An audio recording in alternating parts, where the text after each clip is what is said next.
Hey everyone, my name is Razzy and welcome to part 1 of my Oxenfree discussion. There will be no significant story spoilers in these videos. In this part, I'm going to be sharing my thoughts on the game's story, its characters, its art style, music, and elements of the gameplay, but various topics may transfer over to part 2 and vice versa, so I'd recommend hearing the complete conversation before contributing to it. I didn't really know what to think about Oxenfree after I completed it. Like basically all the independent games that I cover on this channel, all I'd heard was how brilliant it was, and I try not to go into these things knowing terribly much about them. Though after my first playthrough, I couldn't help but feel somewhat underwhelmed, and then I played the game a second time and I enjoyed it a lot more. But I couldn't really sway that uncertain feeling. Don't get me wrong, Oxenfree is a wonderful indie game that I'd definitely recommend to people for its cool characters, decent story, interesting use of dialogue, and beautiful art style. Seriously, the illustration and animation work is extremely unique. Usually when I think of indie games, I think of minimalistic art direction with basic geometry and flat textures. But Oxenfree goes with a more expressive and textured, painterly aesthetic, transforming your TV monitor into a detailed watercolor canvas. Although it's quite a distinct look, its subtle use of contrast and color variation gives everything a hazy, dreamlike atmosphere. With regards to the story, you play a teenage girl called Alex, heading off to an island with a group of friends and acquaintances for a weekend of partying and chilling. Each of these characters have a history together, and there are specific relationship dynamics that are uncovered and which can be influenced as you play through the story and interact with it by picking dialogue options and such. But shortly after arriving, Alex and a couple of the others stumble across something weird on the island. Naturally, they mess with it, and lots of spooky stuff ensues. I find it difficult not to discuss Oxenfree in relation to Firewatch, a game that I was completely riveted by and which probably set an unrealistically high bar for me. Though I don't think it's entirely unfair to compare the two because they may actually have quite a bit in common. Here are a couple parallels. Both Oxenfree and Firewatch are heavily story-driven and feature a protagonist with a troubled past heading away from home for a bit as a means of escapism. They both place an emphasis on character development and interactions, with the primary mechanic revolving around picking dialogue options while walking to a particular destination. They avoid uncanny facial expressions and stiff conversations as well, but I'll get into that a bit more later. Both storylines encompass mystery and intrigue, and they both take place in a relatively small, fairly open world set mostly in nature, which can only be fully unlocked as you progress through the story, and that you navigate using a somewhat physical map. The trailers for Oxenfree advertise it on fear, on thrill and intrigue, though the game itself never really managed to scare or even captivate me that much with its mystery, and I think the reason for that is because the story almost immediately introduces itself as a supernatural one. I mean, it also kinda advertises itself as a throwback to 80s and 90s films about kids dealing with monsters that I probably didn't realize going in. It doesn't really come across as a parody or a satire of that sort of thing. It just is what it is. It just so happens that what it is isn't very scary or disturbing to me. Nonetheless, what made Firewatch so utterly petrifying and completely enthralling as a result was the fact that it constantly subverted my expectations, and I was always in a state of uncertainty, not quite knowing if what was taking place was all real,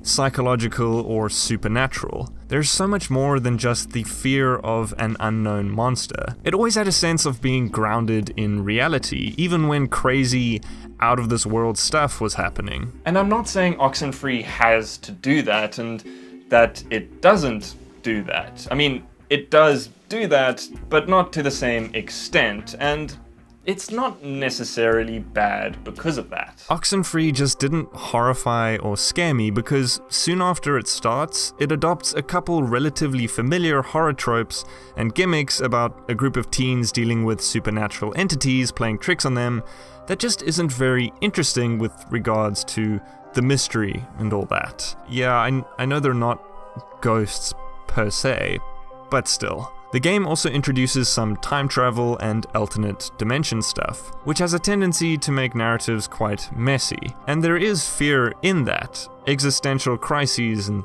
such. Though, I don't know, I feel like I've seen all that before. But time travel stories tend to make up their own rules, which is completely understandable because, at least as far as I know, time travel doesn't actually exist. The problem is that a lot of these stories inevitably break those rules and become pretty jumbled up messes at some point. Not to say Oxenfree's story doesn't make sense, but it may be one you have to play through a couple times and do some research into in order to understand it in its entirety. Kinda like Bioshock Infinite's, except a bit more reasonable. Oxenfree does have some interesting twists and turns, although it never had me on the edge of my seat waiting for some big reveal. And when there were big reveals, trust me, I understood the significance of most of the climactic moments in the story, but they didn't shock me as much as they might you. I guess I'm kinda over time travel stuff right now, but I will commend the game for being subtle with its storytelling. There are lots of secrets here. The bigger picture isn't just handed to you. It might be a bit too subtle though, because there were points where I know I could have cared more about some of the characters, and definitely about the entities haunting them. The enemy is humanized, but their motivations aren't always understandable. Anyway, like I was saying, Oxenfree... Not again. Guess I'm gonna have to voice over this part. Okay. As I was saying, Oxenfree adopts quite a few horror tropes, and aside from the jump scares that come along with them, that's still fine in most cases, because stressful situations like these allow for interesting character development, and Oxenfree does have that. I like the characters in this game, especially Ren and Alex. One moment.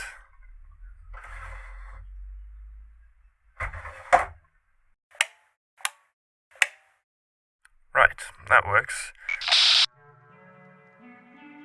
It's got good writing and voice acting, which are obviously the essentials for this kind of thing. You could argue Oxenfree is meant to be more of a radio drama, which makes a lot of sense thematically, and as such, you could excuse the fact that, on very rare occasions, it sounds like the actors are just reading their lines fairly robotically, kinda like I'm trying not to do right now. It doesn't always feel like the voices are being projected from the character models themselves. It sounds more like a voiceover, not always affected terribly much by the environment. It can also seem like the actors aren't always in the same room performing together, which makes sense just given how so much of the character interactions change depending on other character interactions, and generally how you tailor the flow of conversations. But yeah, regardless, the writing and the acting all still works really well for the most part.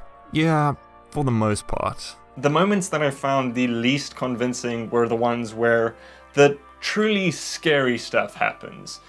There definitely is an attempt to emphasize the fear and uncertainty in the characters' voices, but it just wasn't always enough. If I was in a situation like this, I'd be freaking the hell out. This is just unbelievable. But, I don't know, there are some excuses you could make for this, though I can't really discuss that because that would be delving into spoiler territory. Still, I didn't get the sense that these characters were in too much distress at the points in the story where they should be the most. So all the interactions informed by and following said events didn't feel quite real enough as a result. There's a problem with the foundation of all this stuff. It might just be me though. I do have a tendency to nitpick and have really stupidly really high expectations. The frequent distortion effects, spooky sounds, and flashy jump scares didn't make me feel fear for very long, but it was an interesting way of presenting all the unnatural occurrences. They don't tarnish the aesthetic I spoke of earlier, but the electronic effects have enough contrast to the more natural and expressive art style that they do feel somewhat uncomfortable, like they're intruding on this gorgeous world, tearing it apart. If you think of it that way, it's quite unsettling and pretty well handled. It's not just cheap or ugly, there's definitely some thought behind it. There is a lot of walking in Oxenfree. For all intents and purposes, this is what some might call a 2D walking simulator, which is fine by me. I don't hate this genre if it's done right, and most of this walking in Oxenfree is used as an excuse to have the characters talk to each other. There's multiple routes to take and a lot of really long, winding paths, which tries to ensure there's enough time to finish a conversation before having reached the end of the section of the island that you're on. It's a bit inconsistent though. Sometimes I'd be waiting to finish a conversation I didn't want to miss in order to progress to the next section, but other times I found that there were quite a couple moments where I was backtracking through a particular area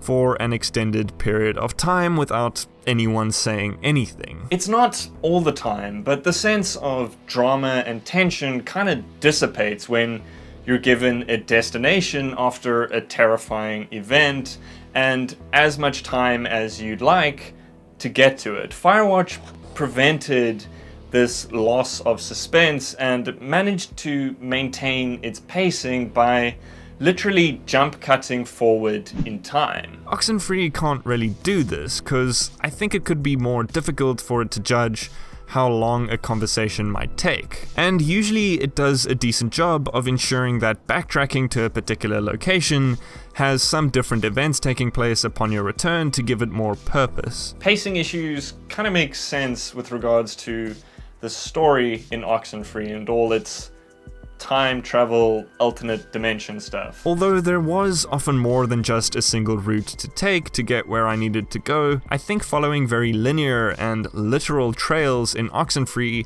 made moving the character around feel somewhat pointless at certain moments. Firewatch's world was probably even more linear than Oxenfree's, but in first person everything felt a lot bigger and you couldn't see as much of where you were heading. So it gave off the sensation that, while there were literal pathways too, they weren't always as obvious and you were tricked into feeling like you were making your own way through the world. As far as you knew, you were exploring, and Oxenfree does use a couple methods to try and remedy this. For starters, the map isn't very detailed.